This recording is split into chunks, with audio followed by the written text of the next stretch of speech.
Boa noite, gente. Estamos começando mais um Conversa na Galley. Eu sou a Mirella e hoje estamos aqui com o Jim e com a Joyce, a nossa convidada de hoje. E uma coisa super especial é que estamos estreando uma nova série e o nome dela é Você Precisa Saber.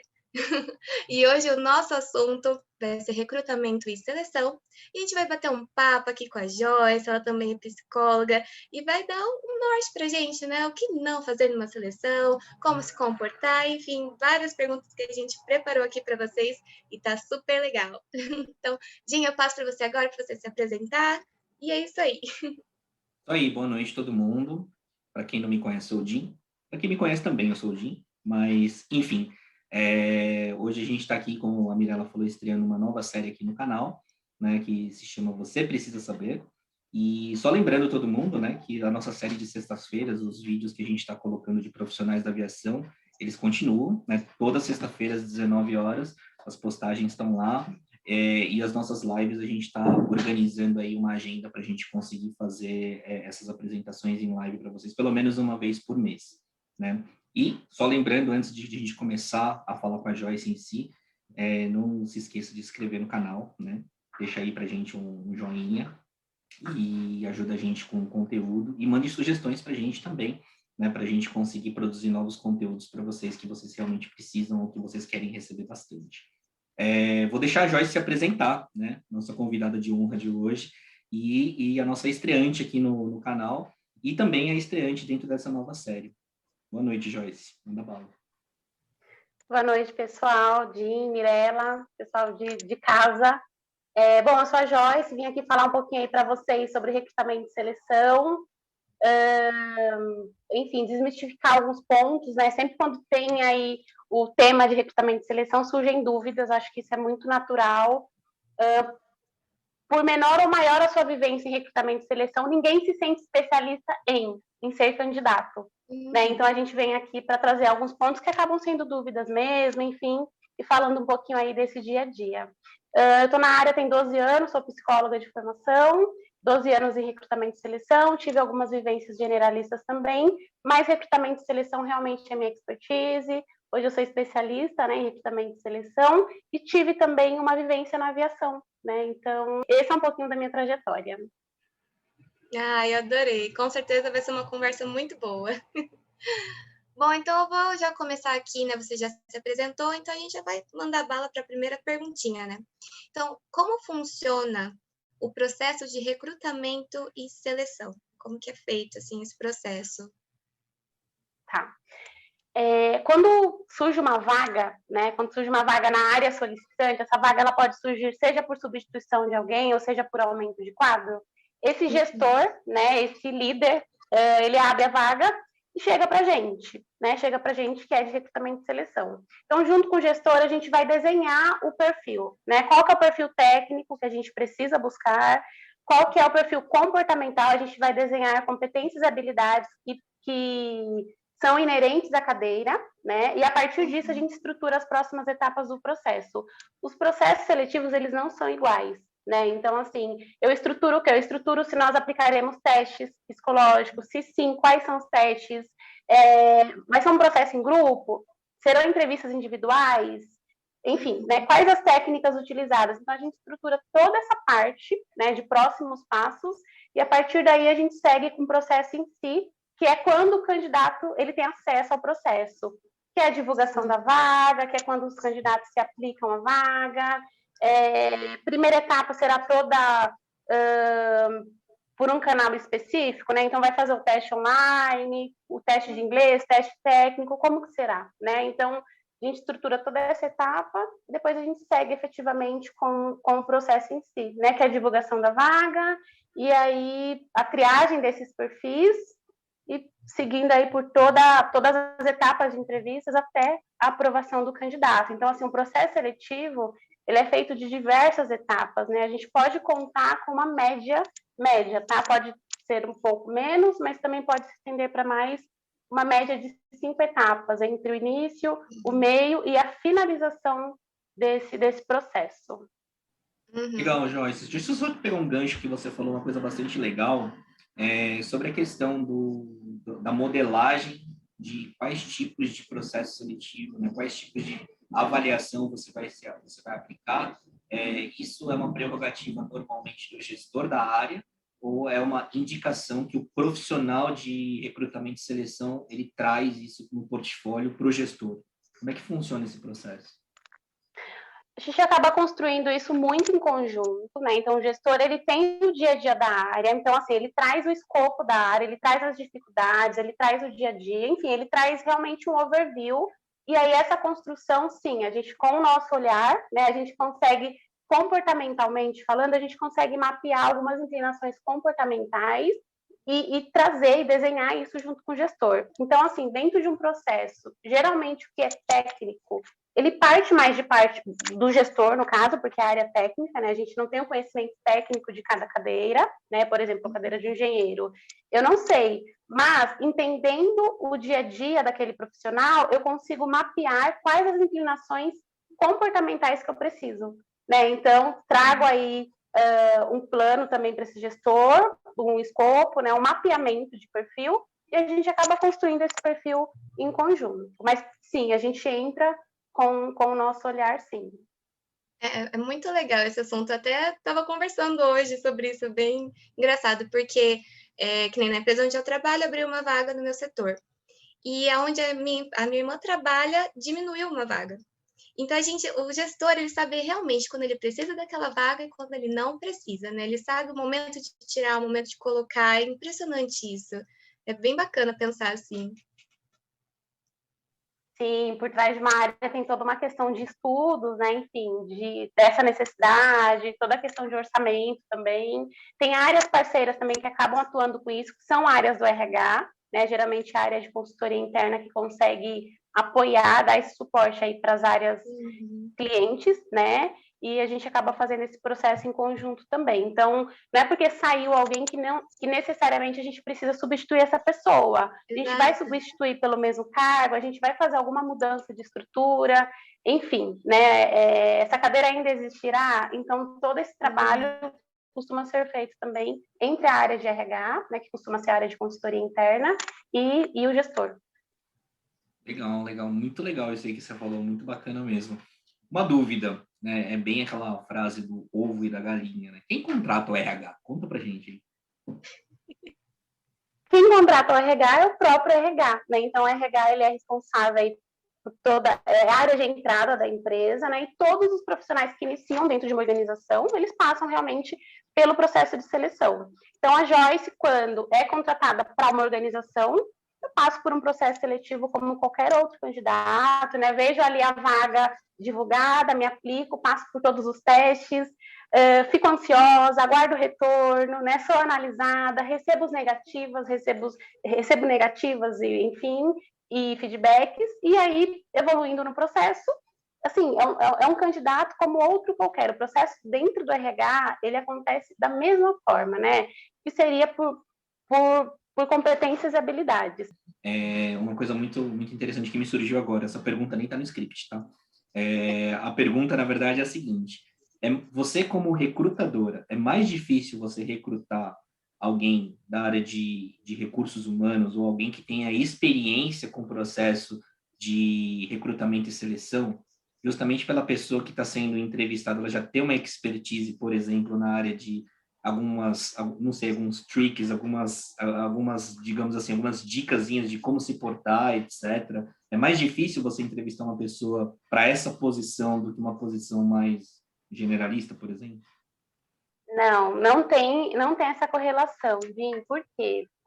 Quando a gente está buscando um profissional, quem está do outro lado, ele não sabe o que a empresa está buscando, né? Então, assim, um candidato de RH, por exemplo, ele pode ter o costume aí do dia a dia, né, de entrevista, o básico ele sabe, é lógico, né, assim, como se portar, enfim, alguns pontos, mas, assim, o que é avaliado numa entrevista não é só esse básico, né, que geralmente é o que todo mundo quer saber, como se portar, o que fazer, o que não fazer. Um processo seletivo, ele vai muito além disso, né, a gente se aprofunda de uma forma técnica, nós utilizamos técnicas para se aprofundar em comportamento, né, e quando a gente fala de comportamento, não tem certo e não tem errado, sabe aquele mapeamento que eu falei de perfil, né? Aquele mapeamento, ele tem a ver com as competências técnicas e comportamentais, né, que eu busco, e eu preciso ter um fit cultural, eu preciso ter um fit desse candidato com a organização, né? Então eu preciso entender muito bem do negócio que eu atuo para eu contratar alguém que dê match, né? Esse match, ele precisa existir, alguém que é muito bom naquilo que faz e que de repente não se identifique com a cultura. Então, respondendo a sua pergunta, quem está do outro lado, por mais que ele seja de recrutamento e seleção, ele não sabe qual que é o mapeamento, ele não sabe o que a gente está buscando. Quando eu me aprofundo, ou ele tem ou ele não tem, né? Então, assim, não tem como ele direcionar um comportamento, porque ele sequer sabe o que a gente está buscando, né? Então, assim, não é mais difícil, é um processo como outro qualquer. Eu vou entender aí quais serão as responsabilidades, o que eu busco, e vou me aprofundar no perfil. Então, não é mais difícil. Eu achei bem legal isso, porque é exatamente o que aconteceu na empresa onde eu tô. Eu que passei mais ou menos o que a gente precisava na vaga, e quando a pessoa ela é muito sincera, ela mesma no processo, ela cai como uma luva naquela vaga, né? É impressionante, porque a gente selecionou, ela falou que tem esse ponto positivo aqui, que é o que a gente precisa. Então vamos pegar ela. Se a pessoa realmente ela não tem aquilo, ela falou por falar, não vai dar certo. Né? Vai passar, às vezes, os 3 meses de experiência e vai ser mandado embora, porque não era aquilo que a gente procurava. Então, é bem interessante o que você falou, né? Você ser você mesmo. Faz o seu comportamento, como você trabalha, de verdade, porque aí vai dar certo. Né? As coisas vão dar certo. É muito legal isso. Exato, porque às vezes o candidato ele fica chateado com uma negativa, ele tem uma expectativa e às vezes ele tem a crença de que, poxa, será que eu não sou bom? Né? E não é que todo mundo é bom em alguma coisa, e com certeza nós estamos indicados para diversos tipos de negócio, enfim, mas tem que ter esse match, não tem jeito, né? Então, assim, tanto que assim, às vezes recebe vários nãos, né, ou não, e outros sim, enfim, então a gente recebe nãos e sims, né, mas nem para todo negócio a gente está alinhado. O candidato, ele precisa ser resiliente também.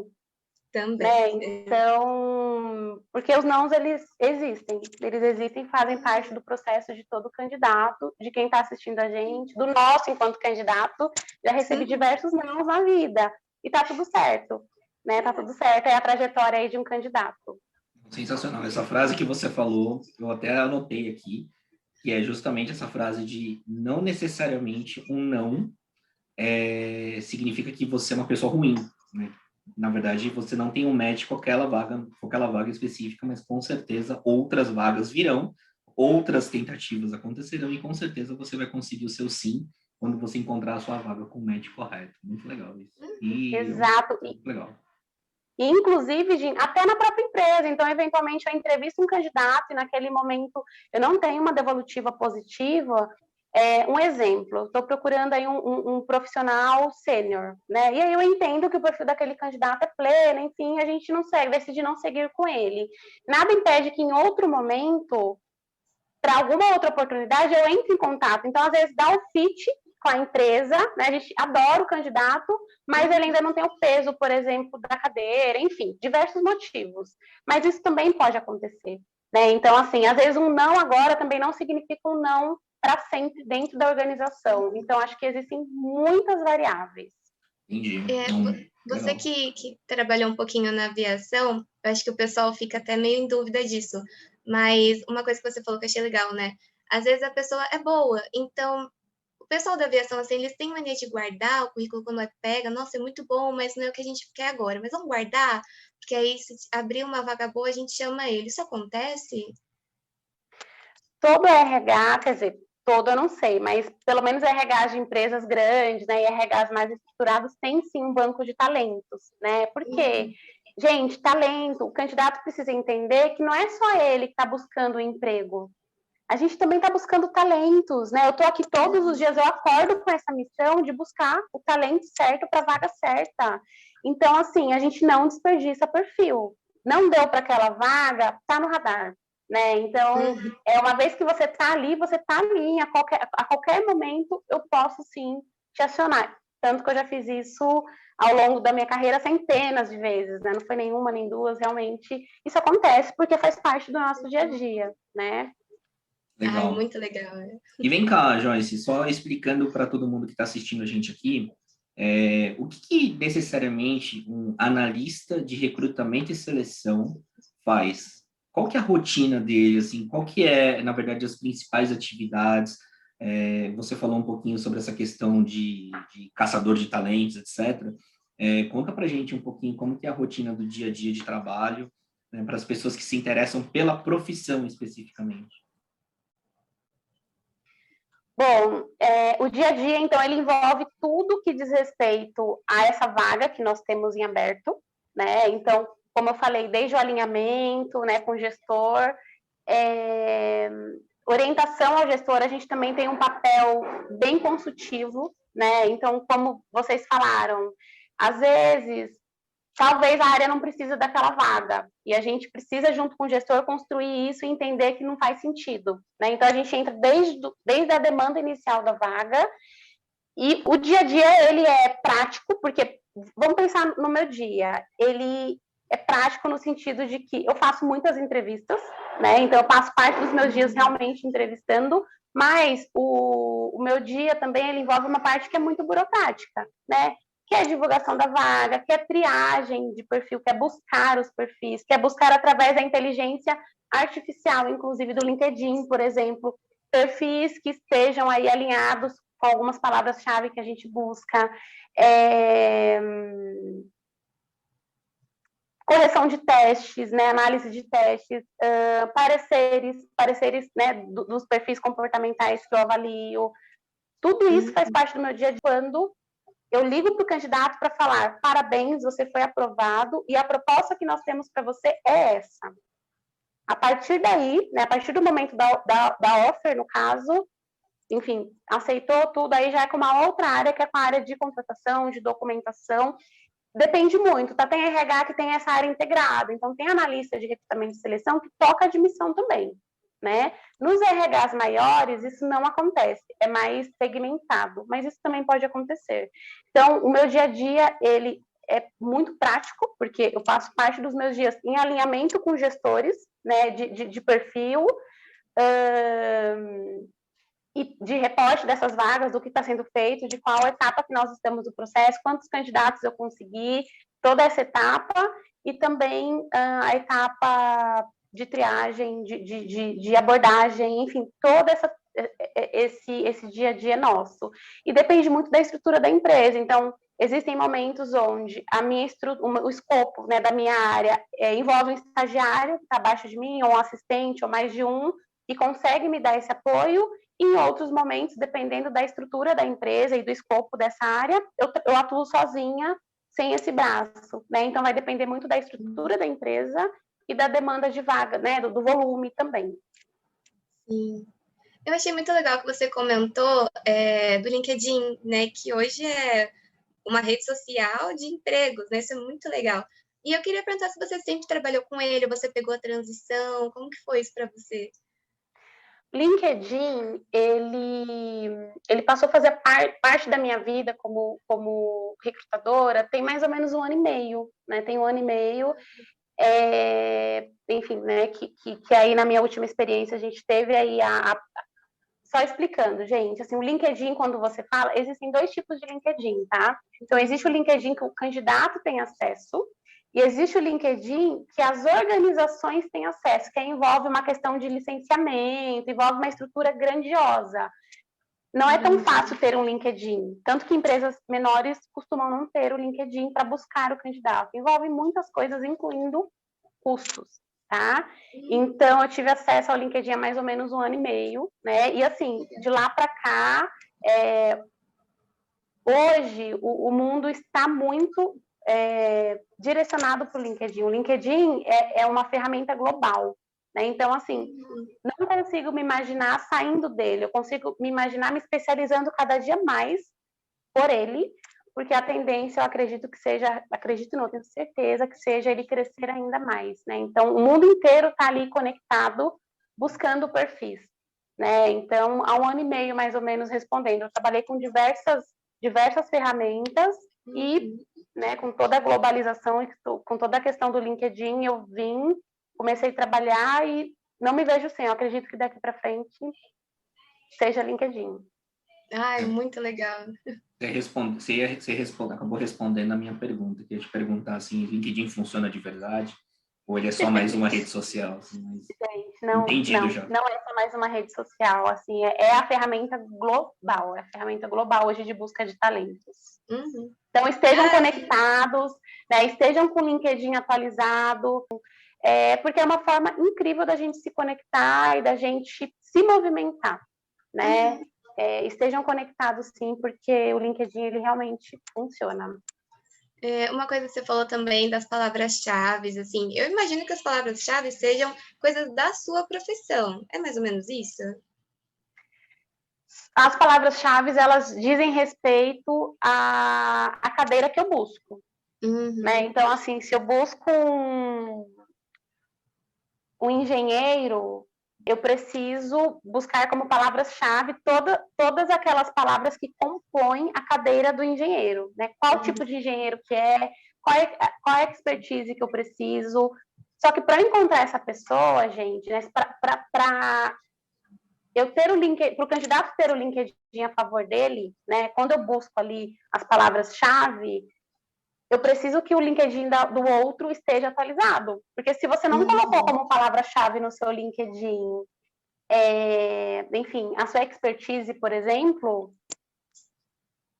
eu não vou conseguir te achar. Vou encontrar outro candidato que colocou, mas eu não vou encontrar você. Você pode ter até mais habilidades que ele, mas eu não vou te encontrar. Você não existe, talvez, para o mundo virtual, né? Para o mundo das palavras-chave. Então, o LinkedIn precisa estar atualizado e atualizado de uma forma inteligente também, com palavras técnicas e com palavras realmente que você entenda que fazem parte do seu perfil. Um exemplo, meu perfil. O que eu preciso ter no meu perfil? Assim, como palavra-chave para uma empresa me achar.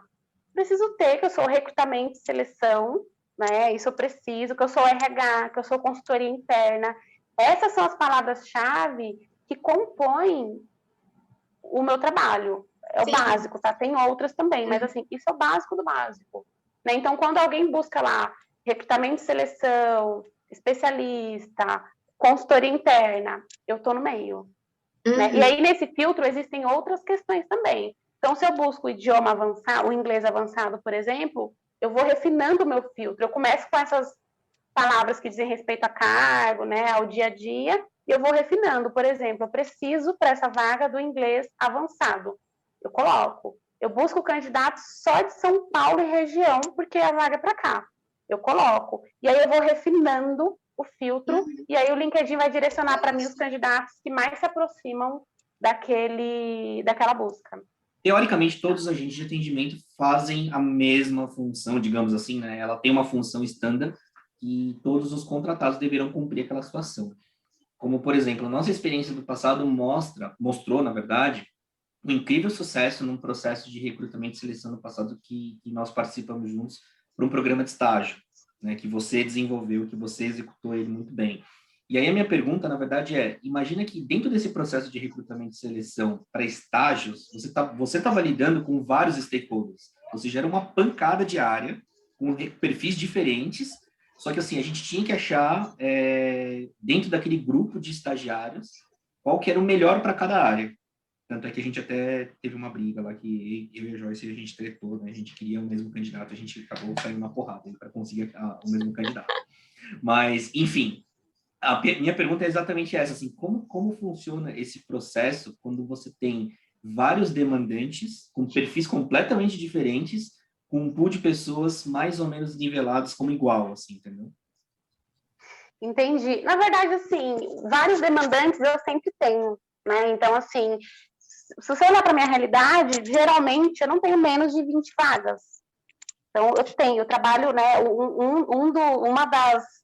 uma das questões do nosso dia a dia é ter diversos clientes internos mesmo.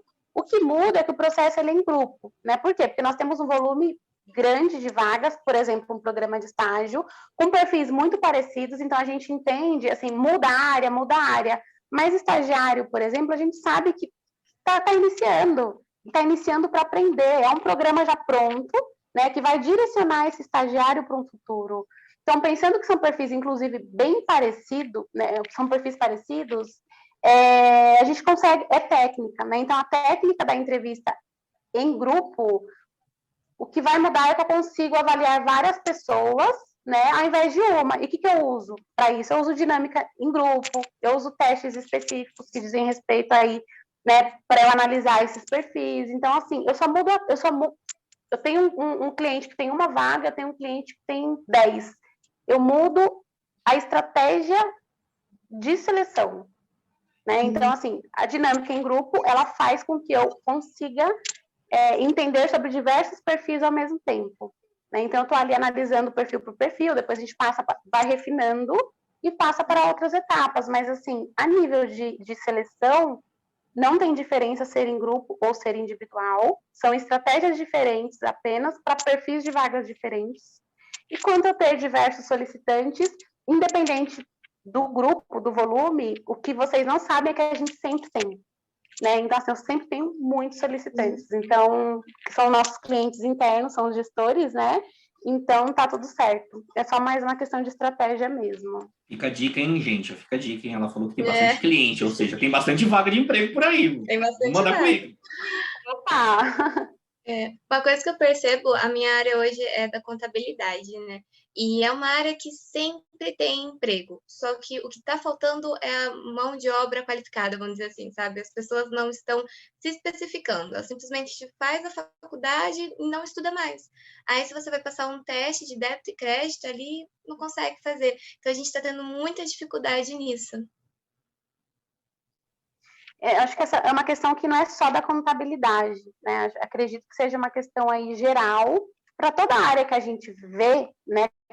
Que eu tenho vaga, por exemplo, eu tenho muito candidato, né? E aí o meu trabalho é justamente encontrar o talento, né? Então, assim, a gente vive num mundo hoje, por exemplo, que para vagas que exigem, né? Um exemplo, a superior completo, hoje é muito mais comum a gente, né, encontrar candidatos com superior completo do que, sei lá, 20 anos, né? Então, assim, essa não é uma questão. Qual que é a especificidade da vaga? É o idioma? Para aquela função específica? Então, para a área contábil, precisa ou não precisa do idioma? A galera tá buscando idioma ou não tá? Precisa de certificações? A galera está buscando as certificações ou não está, né? E mais uma coisa, gente, então, assim, o que diferencia, né, se você busca as atualizações necessárias da sua área, né, e aí isso vai depender de área para área, e além das especificações técnicas, enfim, é o comportamento. O que vai diferenciar um profissional do outro, o que a gente busca na essência é o comportamento. Porque, assim, certificação, tá, eventualmente eu preciso de uma certificação para uma cadeira que eu estou buscando, mas a certificação, eventualmente, ela pode ser negociada, né? Uma certificação você tira. Agora, o comportamento, aquilo que eu tenho mapeado, aquilo que a gente precisa no corporativo, né, minimamente, que é inteligência emocional, né, quer conseguir trabalhar em equipe, quer ser flexível frente a mudanças, isso é básico hoje de qualquer empresa. Não tem nenhuma empresa hoje que não esteja num ritmo acelerado e que não precise de fácil adaptabilidade, de flexibilidade, né, de poder de negociação. A todo momento a gente precisa negociar algum prazo, a gente negocia com alguém, independente da área, né? Então, a gente busca muito mais comportamento, né? Então, se apropriem, né, de autoconhecimento, vejam realmente o que dá para desenvolver nesse sentido e tecnicamente também é importante. Então, como que está o seu currículo aí, né? Como que está o seu peso técnico para a cadeira que você procura, né? Vai lá e se compara com um profissional que você admira, um profissional que está numa cadeira que de repente você quer chegar. Qual foi o caminho que ele fez para chegar lá? Será que você tem se movimentado também, né, de uma forma equivalente? Então, acho que essa reflexão é importante. Porque todo mundo quer, gente, a melhor vaga, né? Todo mundo quer a vaga. Chega nela aquele que está preparado, aquele que foi lá e fez a lição de casa. Não tem jeito. Então, acho que o nosso exercício é sempre entender se a gente tem feito a lição de casa, se a gente tem se movimentado para alcançar aquilo que a gente busca. Legal, muito legal isso que você falou. perguntas agora que provavelmente muitas pessoas se fazem, né? E que, de fato, eu acho que, assim, não tem muita resposta clara e vinda de você com experiência, talvez você gere uma credibilidade maior. Primeira pergunta, a universidade que você fez no currículo importa? Primeira pergunta. Segunda pergunta, ela é um critério de desempate, muitas vezes, ou ela é um critério de escolha? É uma linha de corte? Por exemplo, eu fiz a universidade A, eu fiz a universidade B. Universidade B está fora, só vou ficar com a universidade A. E uma segunda pergunta, na verdade a terceira, o ponto, na verdade, é assim, quando você está fazendo uma dinâmica em grupo, você ser o primeirão, aquele cara que eu quero me apresentar primeiro, deixa eu falar primeiro, deixa eu ser o líder da turma aqui, organizar as atividades e tal. Isso é positivo ou negativo, muitas vezes, para quem está fazendo o recrutamento? Gente, respondendo essa pergunta, sim e não, tá? Acho que se a universidade importa, isso vai depender muito da empresa contratante, né? Então, tem empresas que sim, que olham para isso ainda, mas falando do cenário atual hoje, de recrutamento e seleção, enfim, a gente vive um mundo, primeiro, da diversidade e das oportunidades, que quando a gente busca um perfil, a universidade que ele fez, ele não traduz para mim o que aquele candidato é, né? E assim, tive diversas vagas ao longo da vida onde eu tinha um candidato da universidade A e tinha um outro da universidade B, onde a universidade A, ela tem mais nome, né? Ou, de repente, uma universidade pública versus uma particular. Acho que esse é um bom exemplo. E o candidato da particular, ele trouxe o que eu buscava. Ele trouxe comportamento, ele trouxe habilidades, ele trouxe técnica. Então, assim, no geral, a Joyce, não costuma se direcionar por isso. E, geralmente, os meus clientes também não, né? Então, já lidei com isso ao longo da vida, sim, mas é uma coisa que a gente até desmistifica para o gestor. Então, se chega um gestor para mim e fala, Joyce, eu quero um candidato de universidade X, tem um quê consultivo da minha parte também de tentar trazer para ele a desmistificação disso. Então, olha, gestor, eu estou buscando o seu talento, mas talvez o seu talento, você tá fechado em uma universidade, e o mundo é muito grande, né? Então, talvez, em detrimento de uma universidade, você perca a pessoa certa para sua cadeira. Vamos abrir mais, vamos avaliar os candidatos de forma igual, né? E, no geral, esse direcionamento costuma dar certo. Então, essa foi a primeira pergunta do Jim. A segunda pergunta, Jim, se aquele candidato que sai correndo na frente, se isso seria um destaque para a gente. Sim e não, tá bom? Na verdade, não tem a ver com ele ser o primeiro. Tem a ver com a forma que ele se posiciona.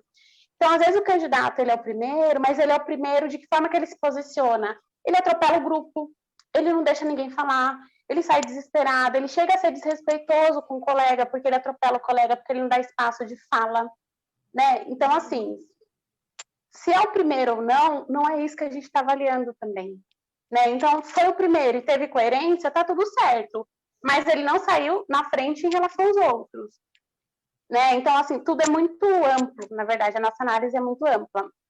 Eu vou até dar um exemplo que na minha primeira oportunidade em RH, eu estava num grupo de 22 pessoas e eu fui a última a ser entrevistada no dia. E eu fui aprovada. Né? Então, assim, não tem nada a ver, né? Porque não é o primeiro, o segundo, vai ter que ter uma ordem. Eu tenho um grupo lá de 20 pessoas, alguém vai ter que ser o primeiro, alguém vai ter que ser o último, né? Então, não é isso que eu estou buscando.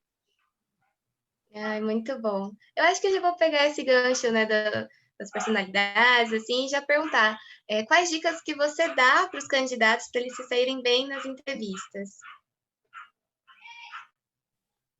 Bom, primeira delas, se preparem, né? Acho que é muito importante, gente, assim, mínimo é você entender das suas atribuições. É você entender no que você é bom. Dentro do seu trabalho, dentro do que você faz, qual que é a sua marca para o outro? Do que o outro costuma lembrar de você?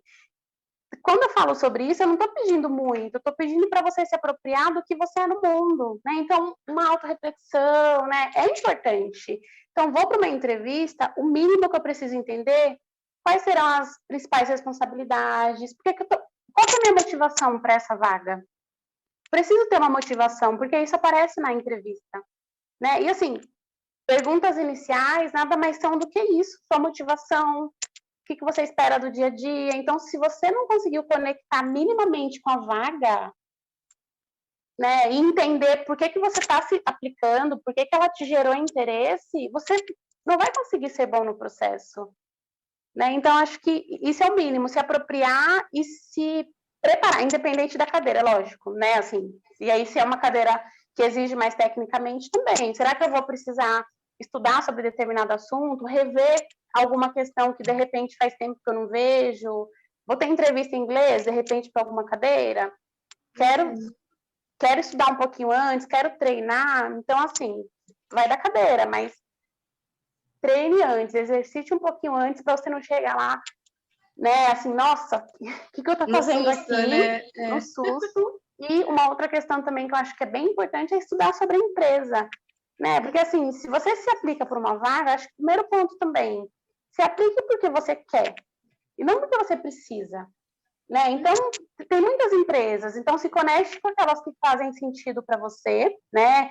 E, sobretudo, estude sobre a empresa, entenda né, quais os links que vocês têm em comum, qual o fit que você tem com esse negócio. Porque se você não tiver, primeiro, talvez não faça sentido você seguir, né? E se você tiver, você vai chegar na entrevista com muito mais brilho, porque você se identificou, você quer aquilo, você sabe por que você quer aquilo, né? Então, acho que se apropriar tanto de você, quanto também daquele negócio que você está adentrando ali para a entrevista.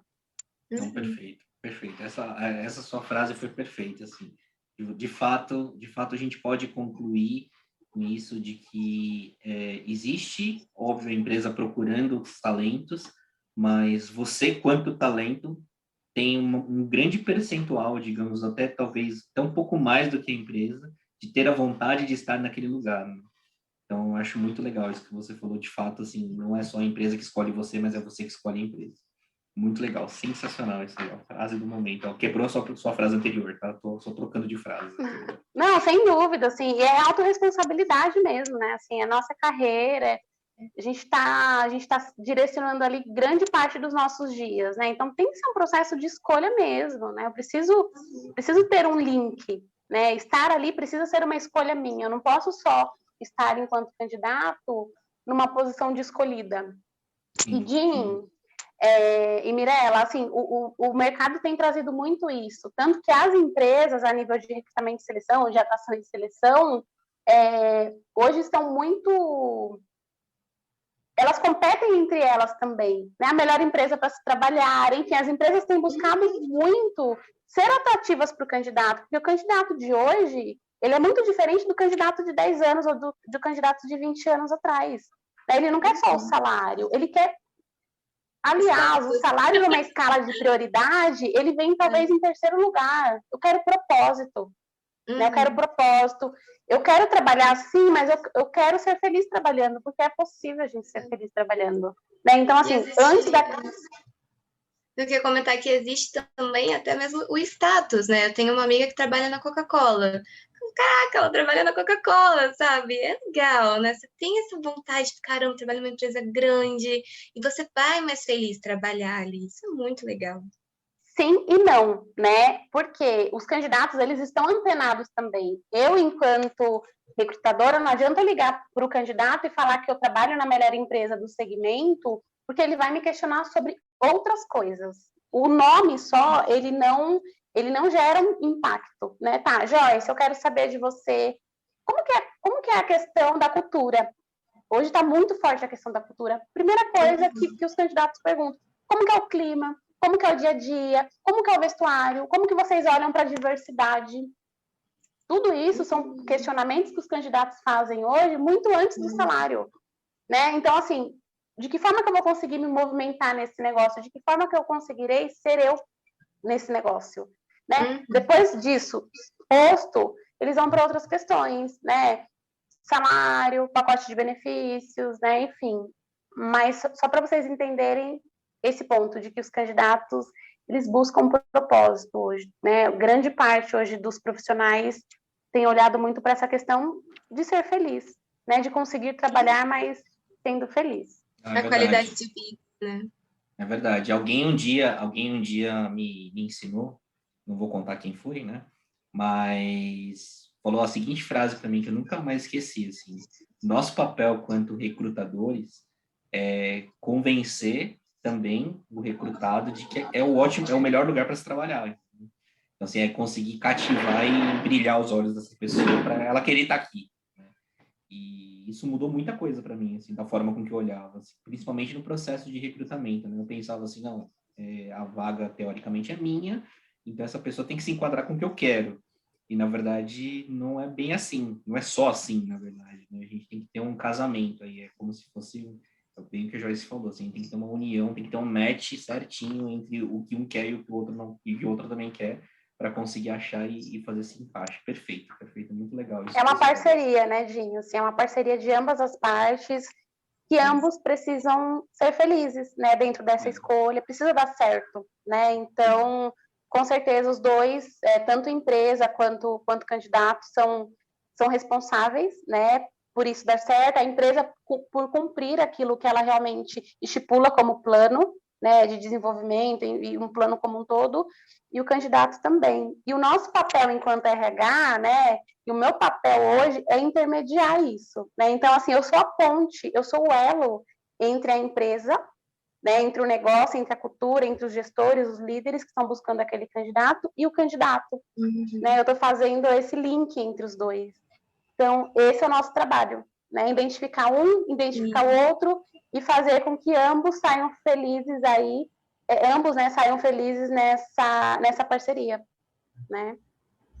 Legal, É muito não, legal isso. muito legal. Eu tenho, às vezes, umas vivências que é até engraçado, mas quando eu tô lá na empresa, né, tô lá trabalhando meu dia a dia, então a gente tá concentrado e às vezes vem, né, a gente estava em processo de seleção nessas últimas semanas, então vem os candidatos para conhecer a empresa, aí o chefe apresenta o nosso setor, e aí eu sou sempre muito assim feliz, né, tipo, oi, tudo bem, nossa, tô aqui, aí eu falo um pouquinho como funciona o setor, e eu nunca tinha parado para pensar que isso é uma forma também de ajudar a pessoa que talvez vai ser escolhida, né, querer ficar ali, querer ficar no setor, isso muito legal, abriu minha mente agora. A gente tudo fala e tudo conecta com o candidato, né? Quando o candidato ele chega na empresa, e esse é o nosso papel enquanto atração e seleção, porque imaginem que o contato do candidato com a empresa, o primeiro contato dele é com a gente. Imagine a Joyce chegando numa entrevista 30 minutos atrasada, né? Esbaforida, não dou boa tarde direito, não, né? Não tem uma conexão com o candidato, e aí já começa a fazer pergunta. Né? Então, assim, nós temos técnicas de rapport, né? Eu vou dar um oi para esse candidato, vou ver se ele quer uma água, vou ver se ele, antes de entrar no processo, ele, né, quer ir ao banheiro, enfim, se tem um café, se tem café para oferecer, nem sempre tem, ok, mas uma água, pelo menos. Então, tudo isso é o processo de rapport, né? Assim, o candidato, às vezes, chega atrasado, né? Sei lá, o ônibus quebrou. Acalma, candidato, tá tudo bem, né? Quer uma água, quer respirar um pouquinho, tá tudo certo, a gente está por aqui. Então, esse acolhimento, ele diz sobre a empresa, né? A forma como o processo é estruturado, tudo isso, né? A forma como você se comporta com o candidato diz muito sobre a cultura da empresa também, né? Então, isso é muito importante, sim. Pergunta difícil agora para você, tá, Joyce? Conta pra gente como que alguma dica ou alguma sugestão, principalmente vindo de pessoas que têm experiência nessa parte de recrutamento e seleção, como lidar com um não? Quando você toma um não na cara, o que a gente poderia usar como técnica, né? E até usando a sua experiência em coach e psicologia, esse momento ele é necessário a gente passar, assim, é a fase do sofrimento, tem que ter mesmo, e vamos conviver com isso, ou existe alguma coisa para a gente melhorar esse momento e não ficar tão na bad, assim, tão na sofrência? Eu acredito que o não, ele é encarado por cada um de uma forma muito subjetiva, tá? Então, assim, nem todos os candidatos que eu dou não, eles lidam com não da mesma forma. Isso diz basicamente sobre o perfil de cada um, né? Então, e aí sobre isso eu não tenho controle, Dinho, né? O que eu tenho controle é dar um não minimamente humanizado, né? Para alguns cargos que eu consigo dar um feedback, cargos mais específicos que o volume é menor, infelizmente no grande volume a gente não consegue, tem que ser aquele e-mail automático mesmo, né? Mas assim, o que eu consigo garantir é realmente um processo seletivo humanizado, né? Que acolha esse candidato e que, na medida do possível, se eu conseguir, eu até passo um feedback para ele conseguir se direcionar a partir dali. Agora, a forma como o candidato lida com o não, isso é algo muito subjetivo do perfil de cada um, né? Então, assim, o que eu posso dizer, né, assim, de uma forma muito generalista, respondendo a sua pergunta gente, um não é um nunca. Um não é um nunca, né? Então, eu já entrevistei candidatos que era a quarta vez que eles estavam no processo para a mesma vaga, sendo que das últimas 3 eles haviam sido reprovados. E eles passaram comigo, né? Já provei candidato pela quarta vez, pela terceira vez, pela segunda vez, para vagas diferentes. Me candidatei para uma, não passei, me candidatei para outra, passei. Então, assim, é muito relativo. Respondendo a sua pergunta, o único ponto que eu posso dizer é um não é um nunca. E, assim como em todas as esferas da vida, a gente precisa de resiliência, né? É olhar para o não e ressignificar, né? O que é aquele não, o que eu posso fazer de bom a partir dele?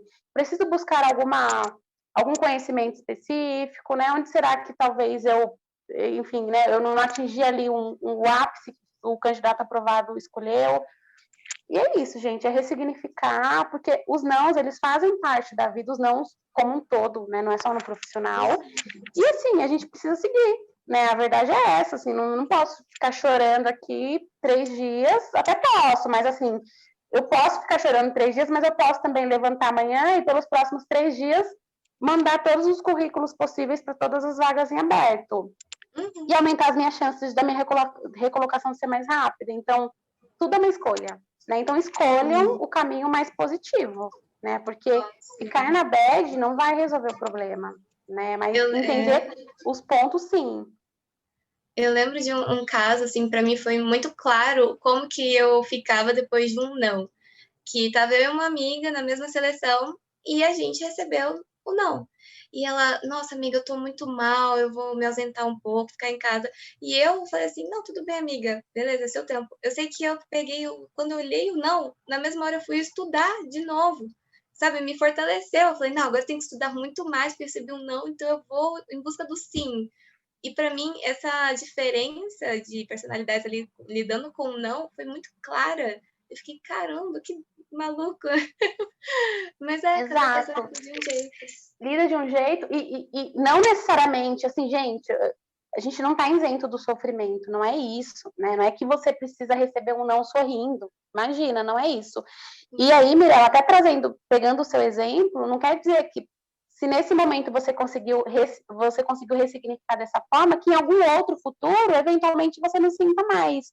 Porque isso diz muito respeito ao nosso momento, a nossa expectativa em relação à vaga. Um exemplo, eu vou dar um exemplo. Estou buscando uma recolocação, mas eu estou empregada, tá? E aí, o meu colega, ele está buscando uma recolocação também, mas ele está desempregado há 8 meses. Né? Então, assim, qual o nível de expectativa de cada um? De que forma que cada um ele recebe o não? Né? Isso impacta, né? Então, assim, acho que vai muito do nosso... Sim, tem muito a ver com a forma como a gente lida, mas tem muito a ver também com o momento de vida de cada um, né? Então, tá tudo certo a gente, de repente, ficar na bad. Eu não quero ilegitimar isso, mas eu quero dizer que, por mais que eu fique na bad um dia, eu vou precisar levantar a cabeça e seguir em frente. Por quê, gente? Porque existem candidatos que buscam culpados. Tá? Eu falo isso pela minha experiência. Tá? Eu fui reprovado, sei lá, eu acho que aquela selecionadora ela me batia muito bem, porque eu era o melhor candidato da sala. Aquela vaga foi feita para mim. Eu mesmo fiz a minha autoanálise, eu mesmo me aprovei, mas ela não me aprovou, olha só. Né? Então, calma aí, vamos parar de buscar culpados e vamos entender o que a gente precisa melhorar. Muito bom. Certeza, muito bom, muito bom. Joyce, recebi aqui pelo meu ponto mágico uma autorização para a gente pousar o nosso voo agora. Queria muito agradecer, né, em nome do Conversa na Galley, a sua participação, uma conversa sensacional, como sempre, né? Com certeza que só faltou uma cerveja aqui para mim e a gente conseguir esticar aqui horas e horas e horas falando. Sensacional mesmo, muito obrigado por você ter aceito o nosso convite, ter participado aqui com a gente. Com certeza, essas informações que você passou, além de inspiradoras, com certeza vai ajudar muita gente a conseguir melhorar, principalmente para esse momento que a gente está vivendo, né? O mercado da aviação, de uma maneira geral, está vivendo um monte de desemprego, um monte de gente precisando se recolocar. E acho que nada melhor e nada mais justo do que a gente conseguir produzir, doar o nosso tempo para conseguir oferecer esse conteúdo para todo mundo. E obrigado mais uma vez, né? E eu deixo para a Mirella também fazer as considerações finais dela. E aí no finalzinho a gente deixa para você fechar com chave de ouro para a gente. Ah, eu só tenho a agradecer, Joyce. Obrigada, viu, por todos os ensinamentos, pelas dicas, foram muito valiosas. E o meu recadinho também é para não esquecerem de se inscrever no canal, dar o joinha aí. A gente sempre deixa a descrição aqui embaixo, também com redes sociais para vocês seguirem. E muito obrigada, Joyce, mais uma vez. Gente, eu que agradeço pela oportunidade, mas muito, muito além disso, né? Pelo trabalho de vocês, né? Vocês estão aí buscando gerar conteúdo e levar aí o conhecimento. Acho que só não se conecta realmente quem não está afim, né? Porque vocês têm trazido aí conteúdos relevantes e que são importantes aí para a trajetória, com certeza, de qualquer pessoa, né? E aí, quando a gente fala de recrutamento e seleção, ninguém se inventa, nem eu que sou recrutamento e seleção, em alguns momentos eu sou candidata, né? Então, muito obrigada, assim, sobretudo pelo trabalho mesmo de vocês. Legal, legal. Obrigada. E Joyce, normalmente a gente coloca isso em todos os nossos vídeos. E o que eu vou pedir para você aqui?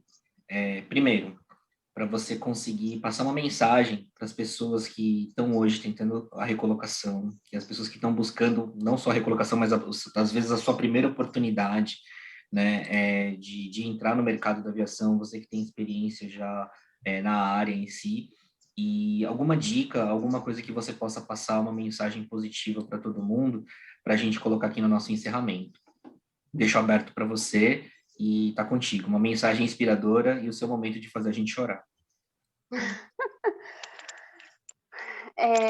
Assim, acho que sobretudo, gente, sobre a busca, se atualizem, eu vou bater nessa tecla, tá bom? Assim, porque eu tive a oportunidade de estar com muitos candidatos apaixonados pela aviação, isso é incrível, eu acho que a paixão, ela movimenta bastante, mas não é só isso, né? Então, assim, se atualizem de acordo com aquilo que vocês entendem, né, que a cadeira busca, busquem aí o autodesenvolvimento de vocês. Eu sei que, assim, o mercado, ele vive um momento, enfim, que todo mundo tem acompanhado, né? A aviação foi muito impactada por toda essa questão da pandemia, mas em algum momento, gente, assim, o retorno ele já começou, mesmo que gradual, né? Então, hoje a aviação, ela não está, por exemplo, como há um ano, né? Como lá no início da pandemia. Então, as coisas começaram a melhorar, estão num movimento mais lento do que talvez há 3 anos, com certeza, mas existe um movimento, a aviação não pode parar, né? Então, ela precisa de talentos, e talvez esse talento seja você. Então, assim, não desistam também, né? O que a gente precisa ter enquanto candidato só, assim como tudo na vida, tá? É paciência e resiliência, né? Porque nem sempre as oportunidades, principalmente assim, gente, eu vou dar um exemplo, eu sou de RH, tá? Então, assim, RH tem toda empresa, toda organização tem um RH. Para quem é da aviação, nós temos aí poucas empresas, né, a nível nacional. Então, assim, é um mercado muito mais fechado. Então, é claro que é necessário um pouco mais de paciência nesse sentido, né? Então, se preparem quando o mercado abrir, conforme as vagas forem começando a surgir, essa vaga pode ser sua, né? Então, aproveite esse tempo para se atualizar. Se atualize, esteja atento às oportunidades, porque elas não estão totalmente paradas, né? As coisas têm acontecido. Fiquem atentos também ao que surge. Se aplique, faz o que tem que fazer, faz sua parte, né? Mas, sobretudo, tenham paciência, resiliência. E é isso, assim, acho que não tem muito mais o que falar. Ai, obrigada, viu? Obrigada pelo seu tempo também de estar aqui com a gente. A gente sempre agradece muito por isso. E eu quero mandar beijinhos para todos que estão assistindo a gente aqui. Muito obrigada por todos acompanharem até agora. Aí, povo, obrigado, valeu, até semana que vem.